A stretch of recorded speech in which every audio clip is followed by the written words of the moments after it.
রফিকুল ইসলাম মাদানি হুজুর আমার সাথে ছিল 2 মাস। ও আমারে মাঝে মাঝে রাতের বেলা ঘুম ভেঙে গেলে গল্প শোনাতো। জানজা ভাই রাত 12টা 12:30টায় আমার হাতির ঝিলে নিয়ে গেল। আমার পোশাক আশাক সব খুলে ফেলেছে, পোড়া উলঙ্গ করেছে আমারে। আমার হাতে একটা সিগারেট ধরিয়ে দিয়েছে। একটা অর্ধ উলঙ্গ মেয়ে লোক নিয়ে এসে আমার পাশে দাঁড় করিয়ে ওর কাঁধের ওপরে হাত দিয়ে বলছে সিগারেট টান।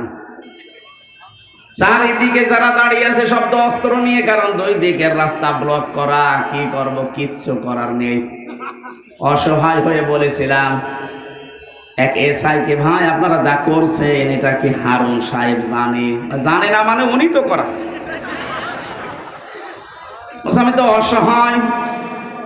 এরপর আমি তো মাজলুম, নিজে এমনিতে ছোট মানুষ। যে মহিলাকে ওরা ভাড়া করে নিয়ে এসেছিল আমার চাইতে মনে হচ্ছে ডবল। ওরা আমি কাঁধে হাত দেব কি করে, এইভাবেও আমি সোয়া পাই না। আমার এই পর্যন্ত